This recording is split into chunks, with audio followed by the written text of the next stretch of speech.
So chapter 221 of JJK is out.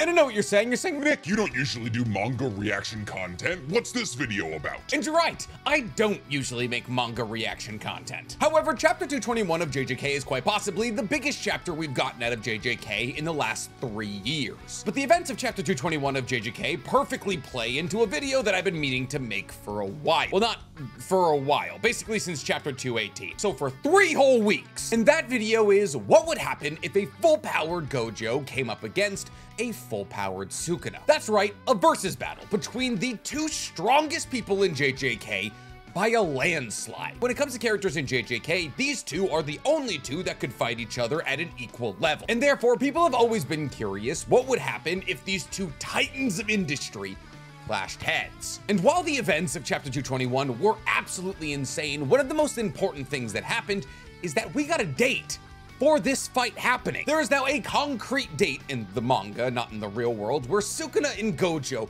will battle it out. And considering the fact that in the manga it's currently somewhere around mid-November, we could see the beginning of this fight in the next couple of chapters. But then again, considering the fact that the Shibuya incident happened 19 days ago in the manga, and that was roughly 120 chapters ago, it could also be a little while until we see that fight. But we are now guaranteed to receive it. So today I want to do 2 things. I want to talk about chapter 221, and I want to talk about the hypothetical fight of Gojo versus Sukuna. Which means even if you're not caught up on the manga, there's something in this video for you. You can simply skip the discussion of chapter 221 and go to the part of the video where I talk about who punchy the hardest. Which means we got a lot to go over today, so let's get into it. But before we get into anything, guys, please, for me, like this video, subscribe to the page, hit that noti bell. And if you like discussion about anime, then you are going to love my anime podcast, Otaku's Anonymous, where me and Danny Mata break down everything that happened in anime this week. The conversation around chapter 221 absolutely included. It's available on YouTube, Spotify, and Apple Podcasts. JJK, the manga I read every week and still have absolutely no idea what's going on in. I can't remember a singular manga in existence that has made me reread it as many times as I've had to read JJK. I understand it while I'm reading it, and then the second I go to the next page, I forget what happened on the last one. This is mostly because the mangaka has created one of the most complicated power systems in the entirety of anime manga and is always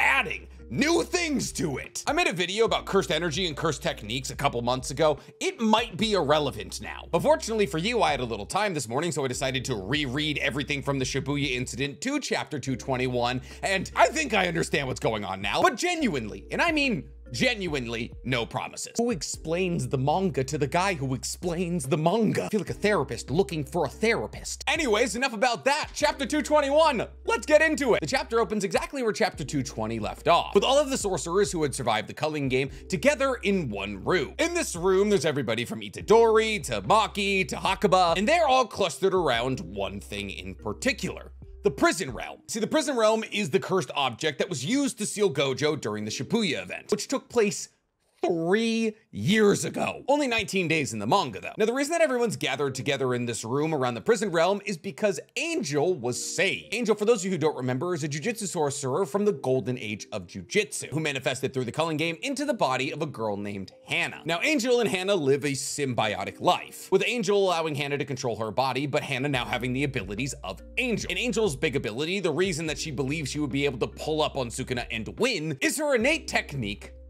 nullification, the strongest form of which is her ability Jacob's Ladder. See, this ability allows Hannah or Angel to nullify anybody's innate curse technique. This means with this technique, Angel or Hannah is able to destroy any cursed spirit, any cursed energy, or any cursed object. This can also be applied to things like barriers and domains. Anything that operates on the basis of cursed energy can be destroyed with this technique. Even though Angel wasn't able to defeat Sukuna and was very badly beaten, she was saved by Yuji's childhood friend, Amai. And now that she's recovered, all of the sorcerers from the culling game are going to have her use her ability on the prison realm that's holding Gojo hostage. And that is exactly what they do. Hannah uses her ability to destroy the prison realm. However, when she uses her ability, the prison realm just disappears, which leads her to speculate there's a possibility that Gojo actually became a cursed spirit in the prison realm. And therefore, even though she destroyed the prison realm, she also destroyed Gojo, which nobody believes. It's at this point that it's revealed that Kenjaku actually tied the prison realm 8,000 meters below the ground, which I'm pretty sure is lower than anybody has ever been in recorded human history, but that's fine. And therefore, when Gojo is released from the prison realm, this is where he spawns, and he's directly across from Kenjaku. It's at this point that Gojo starts talking a little smack to Kenjaku, saying that this is gonna be his last moment on Earth. And just as Gojo goes to kill Kenjaku, as he very, very easily could, even Kenjaku knows that that's why he trapped him in the prison realm, their very one-sided battle is quickly interrupted by Sukuna. Sukuna in his new and shiny body that belongs to Megumi Fushiguro. And now the two of them talk a little smack to each other, with Gojo saying, Megumi, you look different from last I saw you. Because a lot has happened since the Shibuya incident. And it's at this point that the two most powerful characters in the entirety of JJK start gearing up for a battle against each other 8,000 meters under the ground. However, they're interrupted by Kenjaku, who tells Sukuna that he has no time to battle because he has to live up to the promise that he made to Kenjaku. And therefore, as opposed to fighting Gojo, they need to leave and they'll fight at a later date. A date that Gojo sets, December 24th. And while some people will associate December 24th with Christmas Eve, that's not what it's associated with here. See, last December 24th in the manga is when Geto launched his Night of 1,000 Curses, I believe it was called, when he used all of the cursed spirits in his arsenal to try and launch a full frontal attack against JJK High, specifically to acquire Yuta. It's believed that Gojo set this as the date for their battle so he could defeat Kenjaku, who's now living in Geto's body, on the anniversary of Geto's death. Now, obviously, there was more like filler-esque content in the chapter. Everybody was worried that Gojo, after 19 days in the prison realm, was gonna break out and be all crazy. There's a cute moment where they set the prison realm out and set up little barriers so that when he's released, he can't attack anybody. Mini Panda is in it. But that's the general gist of what happened. Gojo is now out of the prison realm. He's back after 3 years, and he has a date with Sukuna. The real questions that we're left to address after this chapter is, what is the promise? What obligation does Sukuna have to Kenjaku? And why is it so important that Sukuna would willingly postpone a battle against Gojo? Now, most people are theorizing that it has to do with Tengen, specifically the merging of Tengen with humanity. It's a possibility that Kenjaku won't be able to merge Tengen with humanity on his own. And maybe he needs the barrier technique or the understanding of domains or just the cursed energy power of Sukuna to pull it off. We don't really know. What we do know, though, is that Tengen has revealed the location of Sukuna's body to Kenjaku, like his real kind of mummified body, the one that had the 20 fingers cut off. And we know that Kenjaku is bringing that body to Sukuna. So it's actually a possibility that Sukuna won't be in Megumi's body for much longer, and instead he'll transfer over to his original body. But for the sake of today's video, we're gonna be talking about him in Megumi's body, because while there is probably an argument to say that he would be stronger in his original body, there's also very much an argument to say that he wouldn't be. Unless, of course, after transferring to his original body, he was able to take Megumi's innate technique over to his old body. In which case, he would definitely be strong. But considering the fact that currently in Megumi's body, he has access to the 10 Shadows technique in a way that Megumi never did. On top of the fact that he's still able to use things like Malevolent Shrine, Cleave, Dismantle, his fire technique that has no name, it's hard to believe that he would be stronger in his own body. But once again, we're not gonna work off assumptions today. Today, we're gonna work off facts. So now that the hard date has been set for Gojo versus Sukuna, who would win? Well, it's a great question, because like I've already touched on in this video, these two are the only two in this universe that can take each other out. There is nobody even close to the league that Gojo and Sukuna are playing in. Obviously, Maki and Itadori are absolute menaces. Choso is an unregistered special grade spirit working for the good guys. And there's many, and I mean many other talented Jujutsu sorcerers, with Hakuba, who's technically a meme character, possibly being limitlessly powered. But that'll be its own separate video. But as it currently stands, realistically, it's Gojo, Sukuna,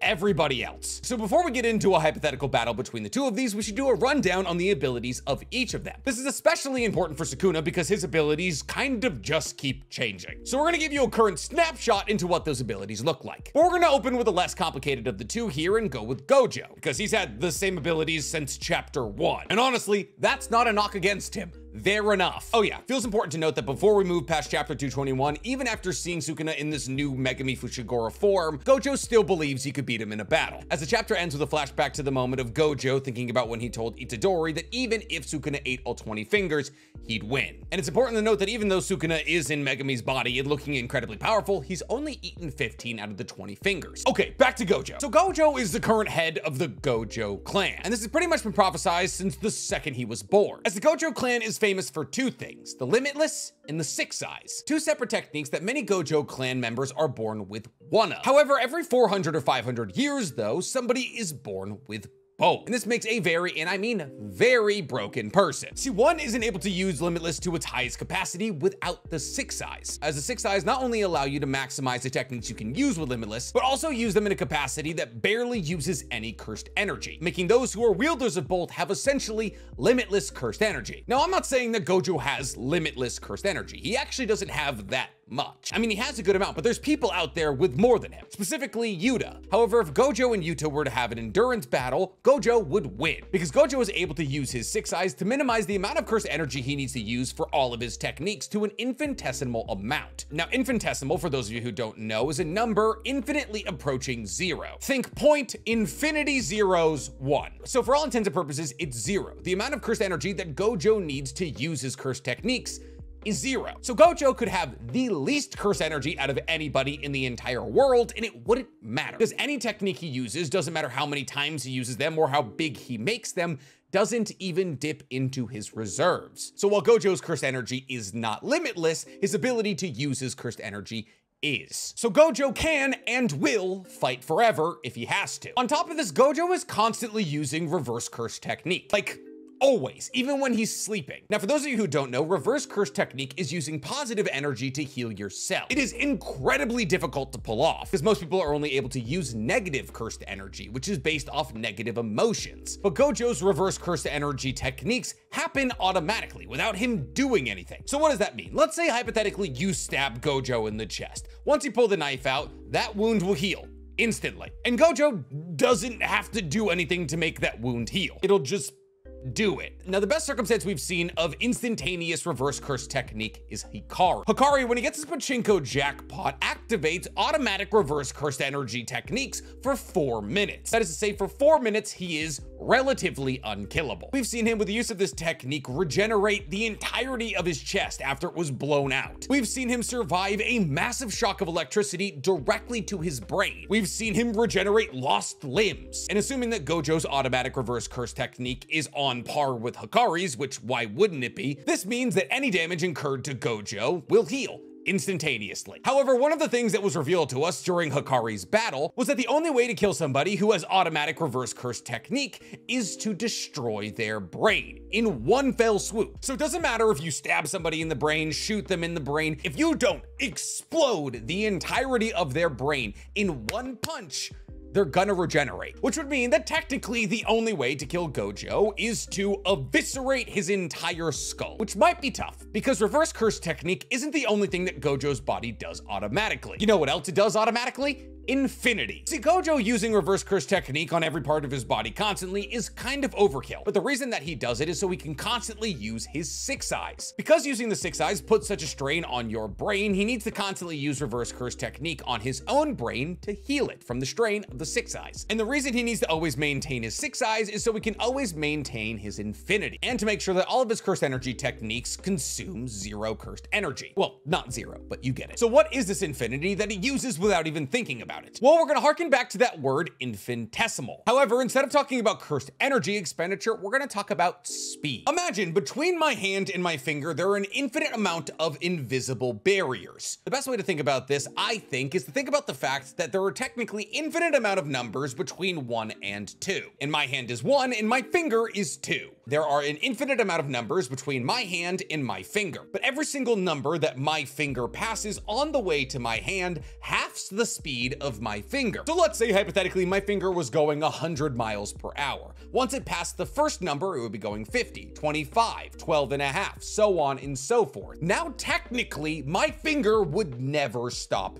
moving. A number not times by 0 can never be 0. However, infinite halving of my finger's speed would make my finger begin to move at an infinitesimally close number to 0. So even though my finger is still moving, the speed at which it's moving is basically 0. This is how Gojo's infinity works. It doesn't matter if something is approaching him at the speed of light or 1 mile an hour, it will never hit him, because the faster that something is approaching Gojo, the faster it slows down. And in fact, infinity operates in a defensive parameter that would be disadvantageous for somebody attacking Gojo at a high speed. As let's say you are launching a faster than light attack at at Gojo, your fist is going to reach basically 0 miles an hour in an inch. And to go from faster than the speed of light to 0 miles an hour into an inch would incur a massive amount of force to your body. Because of Newton's law, every action has an equal and opposite reaction. This is why the Flash is considered one of the strongest people in fiction, period, as the Flash is able to hit people with things called infinite mass punches. While the Flash himself may not be particularly large or strong or Kryptonian, the fact that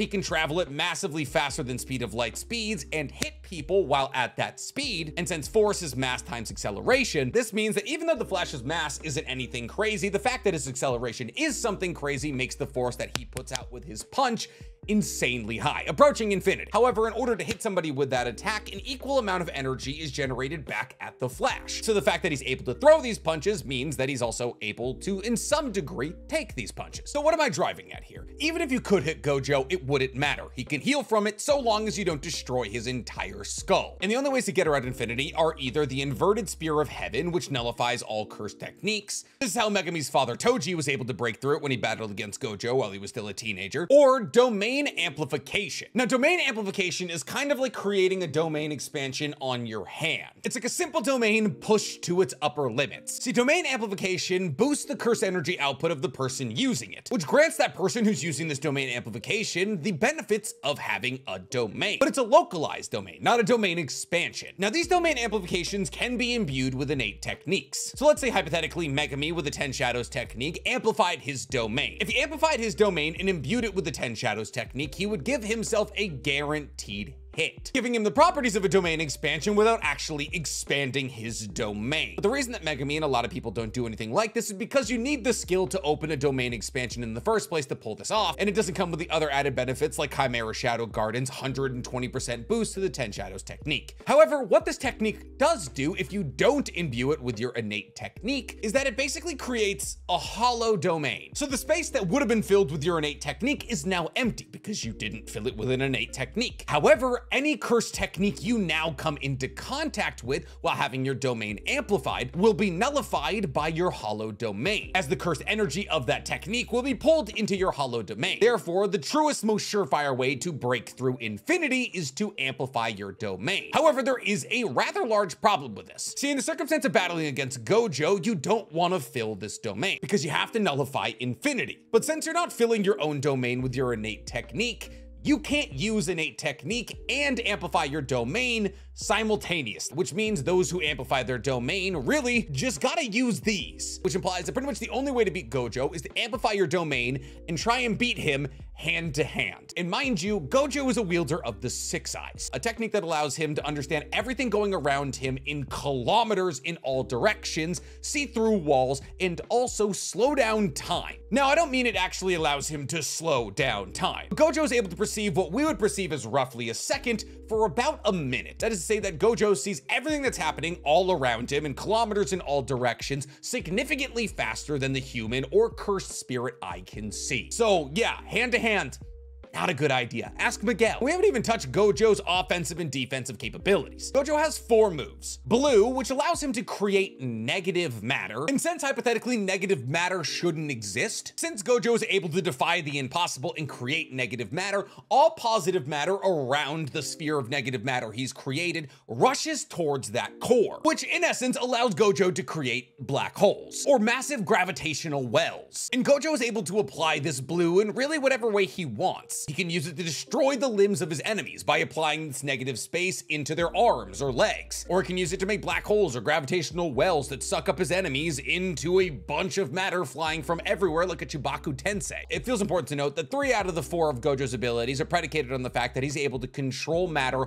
on an atomic level. His other technique, Red, is the opposite of his technique, Blue. Blue is the power to attract, Red is the power to repel, which basically means Gojo has the ability to create lasers. Lasers that he can use to shoot his opponents halfway across cities that are not only able to hit, but injure some of the strongest people in the entire universe, like Toji. However, since we're talking about Toji, we should talk about the technique that Gojo created while fighting him, Hollow Purple. See, Hollow Purple is the combination of red and blue. The combination of negative mass and positive mass. It makes an imaginary mass. Now, the concept of imaginary mass is based off a physics principle that I'm not gonna go over right now, but just know that imaginary mass is technically infinitely heavy. And it also travels faster than the speed of light, which is technically impossible in the real world, which is why it's imaginary, because it's non-observable to us. So Hollow Purple gives Gojo the ability to shoot something faster than the speed of light that technically has infinite mass, which is why it was able to, you know, Toji. But what's terrifying is that isn't even technically his strongest ability. His strongest ability is his domain expansion, Unlimited Void, which upon opening subjects anybody brought into it to an infinite amount of knowledge. And while that might sound cool, it's not. See, the Limitless, the ability that Gojo wields with the power of the Six Eyes, is a representation of the infinite knowledge and infinite power of the universe. And therefore, his domain expansion, Unlimited Void, is a physical representation of that, but more the knowledge aspect than anything. See, those brought into the Unlimited Void who aren't clinging on to Gojo like Itadori have all of the knowledge of the universe crammed into their brain at a rate of 2.5 years of knowledge per second. So everything that's happening in the universe for 2.5 years crammed into your brain in 1 second. Anybody brought into this domain expansion is immediately paralyzed. Human brains are not supposed to comprehend everything going on all at once in the entirety of existence. And what's terrible about this domain expansion is because cursed techniques actually get stronger the more you know about them, because much like Nen, cursed energy gets stronger the more risk is taken. Once you're placed in this domain expansion, you learn more about the domain expansion and how it works, which makes the domain expansion stronger against you. And the same could be said for all of Gojo's abilities. So how strong is Gojo? Terrifyingly. But how strong is his opponent? I've already said multiple times that Sukuna is on par with Gojo. So how does he get there? Well, Sukuna originally lived 1,000 years ago during the Heian period. And this period, 1,000 years ago, was referred to as the golden age of jujitsu, a time when sorcerers were significantly stronger than their modern day counterparts. And it was during this time period that Sukuna was referred to as the King of Curses, an entity so powerful that it took almost the entirety of Japan coming together to defeat him. His cursed energy is so vast that there was no way to destroy it, and instead it had to be contained into 20 indestructible fingers. The world will never be without Sukuna, and that is terrifying. Sukuna is currently the wielder of 15 out of the 20 of his fingers, meaning he's 80% power. On top of this, while for the first 218 chapters of JJK, he was in Yuji Itadori's body, that is no longer the case. As for the last 3 chapters of JJK, Sukuna has lived very comfortably in Megami Fushigoro's body, which gives Sukuna a brand new set of toys to work with, specifically the 10 Shadows technique. And that is a scary thought. So Sukuna without the 10 Shadows technique was a really straightforward fighter. He has 2 named abilities, Cleave and Dismantle. Dismantle is a slashing attack set at a certain amount of power to be used against people with cursed energy. And considering the fact that it's Sukuna using it, it's almost always enough to kill anybody. However, Cleave is adjustable. Sukuna can put as much or as little cursed energy as he wants into Cleave. And this is made on the perception of how strong Sukuna believes the person he's fighting against is. Now, Sukuna usually likes to use Dismantle because it's disrespectful to his opponent. He didn't even have to think about how strong he would need to be to attack and destroy you. However, Sukuna also likes to finish all of his opponents in 1 slash. Therefore, the reason he wields Cleave is so he can use just as much cursed energy as required to kill the person he's fighting in 1 attack. Pretty straightforward. He slashes people. But he has other techniques outside of Cleave and Dismantle. He has an unnamed pyrokinetic ability that he used to outburn the flames of Jogo. Now, mind you, Jogo was an unregistered special grade curse whose abilities revolved around the fact that he was part volcano. His domain expansion was to bring you into a volcano that was so hot that anybody outside of Gojo would have instantaneously combusted. For all intents and purposes, he was the pinnacle of fire jujitsu. That is, until, of course, Sukuna used an unnamed pyrokinetic ability against him and,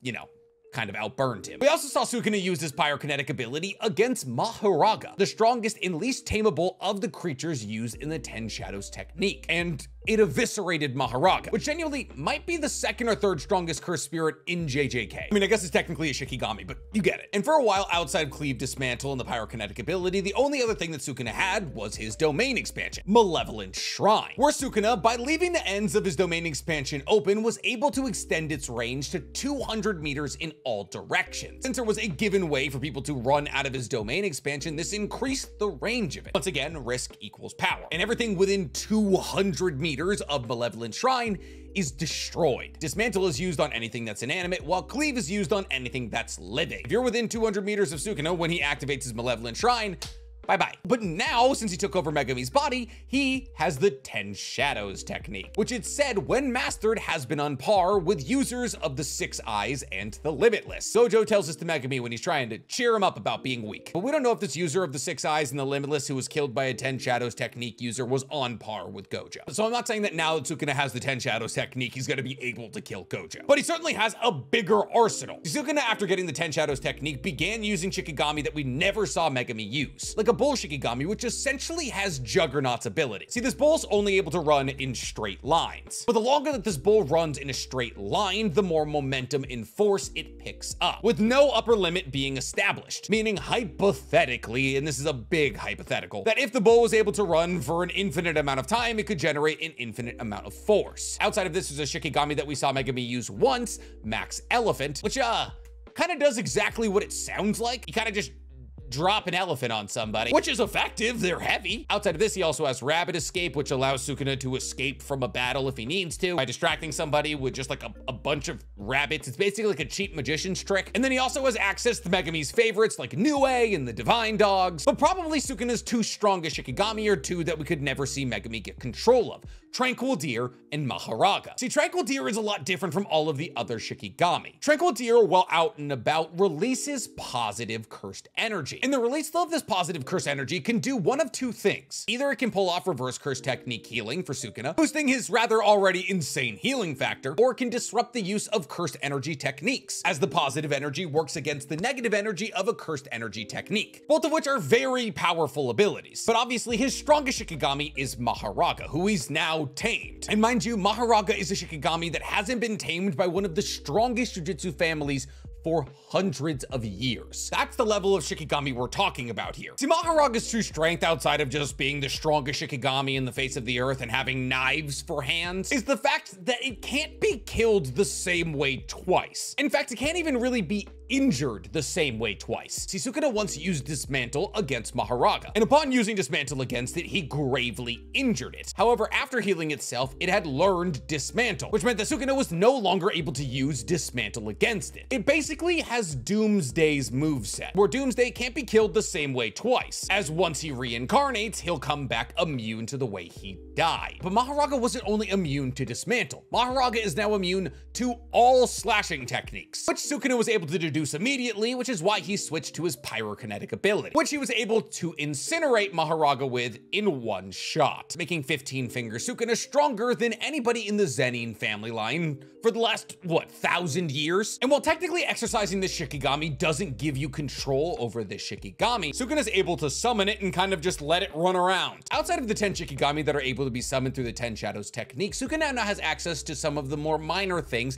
that Megumi could do with shadows, like popping out of people's shadows for surprise attacks, or hiding in his own shadow for defense, or even storing things in his shadow, all of which are things that we've seen Megumi be able to do. And there's also a possibility that he's able to use Chimera Shadow Garden, though this is an iffy possibility. See, domain expansions are very explicitly said to be connected to the soul of the user. I mean, a domain expansion is simply an extension of your innate domain, and your innate domain is essentially your brain, your spirit, your soul. So the jury's kind of still out as to whether or not he'd be able to use Megumi's domain expansion, though it is obviously confirmed that Megumi is still in there. He's just kind of going through it. However, let's assume for the sake of having some fun here that he can in fact use the Chimera Shadow Garden. What does the Chimera Shadow Garden really even do? Well, the Chimera Shadow Garden is an incomplete domain. And considering the fact that Malevolent Shrine is also kind of an incomplete domain, I don't think Sukuna's gonna complete it anytime soon. The way the Chimera Shadow Garden works is essentially it just buffs the usage of 10 Shadows technique by 120%. On top of this, it fills whatever area Sukuna would be fighting in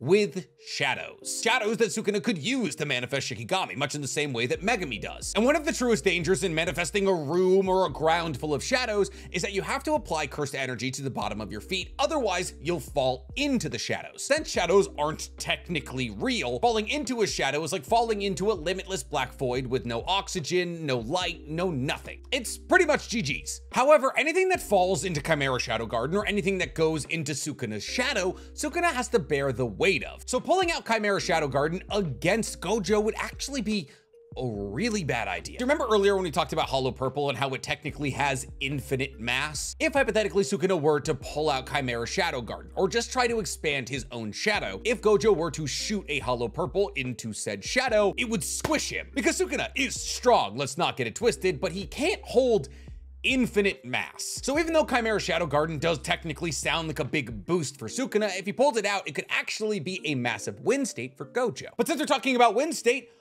who wins in this battle? Well, it's kind of hard to scale both of these characters, especially when it comes to speed. So we know that Gojo was able to use his blue to teleport. On top of this, he's able to use his precise control over atoms to fly. But how fast is Gojo? Well, there's shaky claims that Gojo is massively faster than light, as Kenjaku, who has fully admitted that he is nowhere near the League of Gojo, was able to dodge a black hole. And since black holes pull in everything, light included, in order to break away from a black hole, you would need to move faster than light, which would imply that if Kenjaku was able to dodge a black hole, that he is faster than light, which would mean that Gojo is massively faster than light, because obviously he's faster than the guy he's stronger than, which isn't the worst claim of all time if you ignore the fact that Kenjaku has gravity manipulation himself, as well as a complete and total mastery of barrier techniques. So it's a possibility that Kenjaku dodging a black hole didn't boil down to his own speed, but rather his innate technique to control gravity and his ability to manifest barriers. What we do know is that Hollow Purple does travel faster than the speed of light, because the principle around it is based off of tachyons, which are the imaginary mass thing that I didn't want to get into. There's an actually more compelling claim that Gojo technically has infinite speed. See, Gojo is sealed in the prison realm, and within the prison realm, time doesn't pass. And since Gojo was able to move in the prison realm, this would mean that he can move in 0 time. And being able to move in quite literally 0 time would grant him infinite speed. But unfortunately, this doesn't work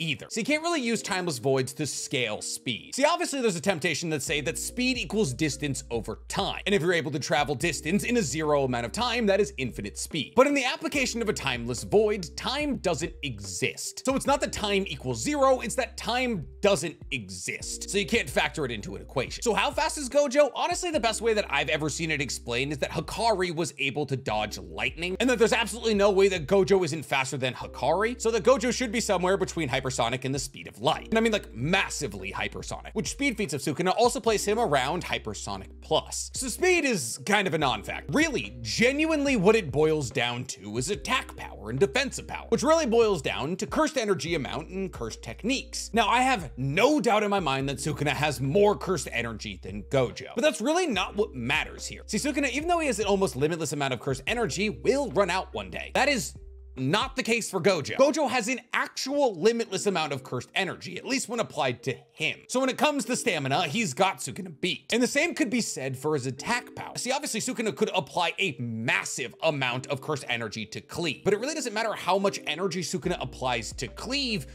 it'll never hit Gojo, especially when you consider the fact that if Sukuna were to amplify his domain, he wouldn't be able to use Dismantle or Cleave, because if he wanted to be able to break through infinity, he wouldn't be able to use his innate technique. And even if, hypothetically, Sukuna did pull off a domain expansion and Gojo wasn't able to overwhelm that domain expansion with his own in a war of domains, a guaranteed hit doesn't mean it can't be deflected. We know this. We've seen plenty of guaranteed hit curse techniques be deflected. Not to mention that the guaranteed hit factor of a domain expansion is nullified with a simple domain, which is kind of exactly what infinity is. I mean, it's the application of limitless around his entire body with the use of his 6 eyes. While obviously calling infinity a simple domain is a massive oversimplification, they're close enough that I believe there could be some overlap. But what does it boil down to?